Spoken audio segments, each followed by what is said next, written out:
How many times have you heard people saying, "Oh, my taxes are so high, I can't afford to pay them"? well, did you know that in the United States you have a great deal of control over how much you have to pay on your taxes? There are ways that you can legally cut them every year. So if you're wanting to see how you can cut your taxes on an annual basis, be sure to stay tuned. My name's Chris and welcome to my channel. This is Chris Hacks Life, and I hope if you haven't been here before that you'll go down and click the subscribe button.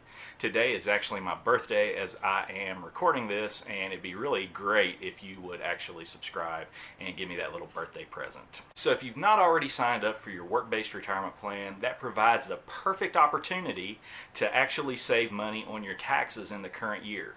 So if you're just about to start a new job or you've already been employed for a while and you haven't signed up for a work-based retirement plan, the first thing you want to do is go to your HR office, get the form, and sign up.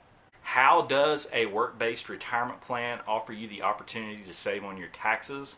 Simply stated, if you contribute to a traditional 401k, 403b, or 457b, that money is effectively deducted from your taxable income.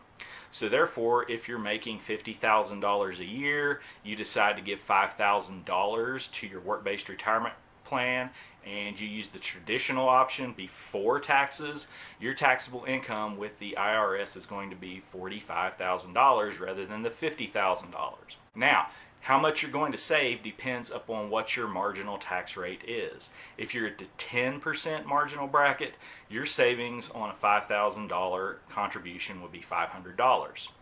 If you're at the 12%, it goes up to $600.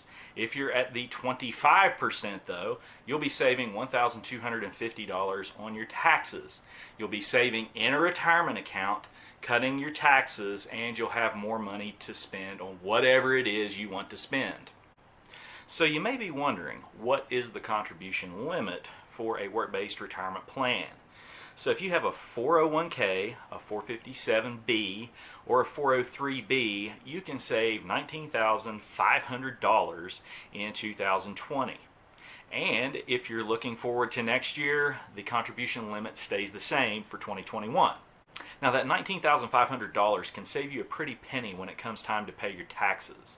And the lower tax rate allows you to save more in effect while still keeping more of your money with you at a given time during the year.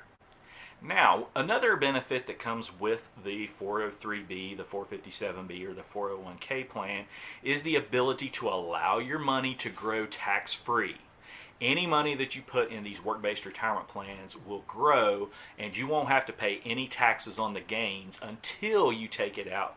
Once you hit about age 59 and a half, then you'll have to pay taxes on whatever the rate happens to be at that time.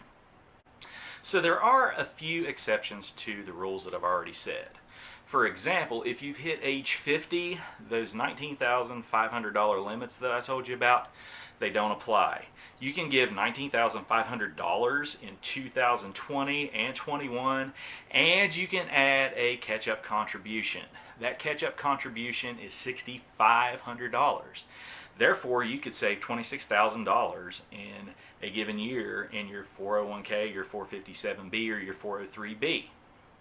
When you take out your money before age 59 and a half, you're going to have to pay taxes on them. And you're also going to have to pay a 10% penalty. Again, there is an exception to this. You'll have to pay the penalty with the 403b and the 401k, but if you have a 457 plan, as I've mentioned in another video, which I will point to right here, you can avoid the 10% penalty as long as you wait until you separate service before you take the money out of your account. What you're going to be able to invest in is determined by your employer. Some employers have really great options that have low-cost funds from like Vanguard or Schwab or Fidelity. Others have insurance-based products that are going to charge a pretty penny before you actually get to invest your money. And they're going to have surrender fees. So if you're wanting to save in a work-based retirement plan, it might be worth it to look into whether or not you're going to be able to save and not have to pay a lot of fees. Another thing you're going to want to consider is whether or not your employer offers matching funds. Some employers will say, hey, you give 6% of your salary, we'll match it on a dollar for dollar basis.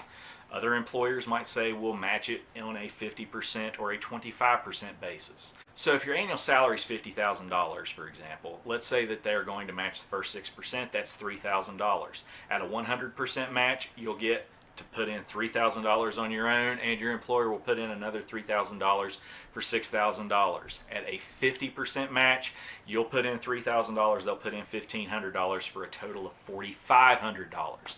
This is a great way to make your money compound really rapidly because you're probably not going to get a 50 or 100% return, and that return is automatic when you contribute the money.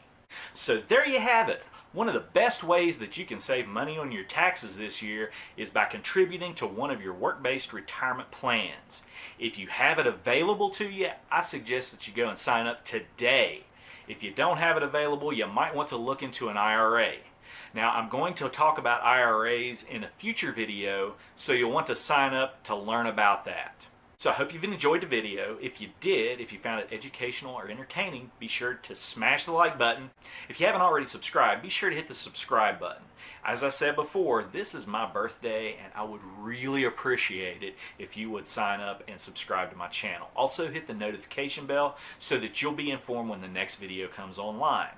So until next time, this has been Chris Hack's Life. Have a great day.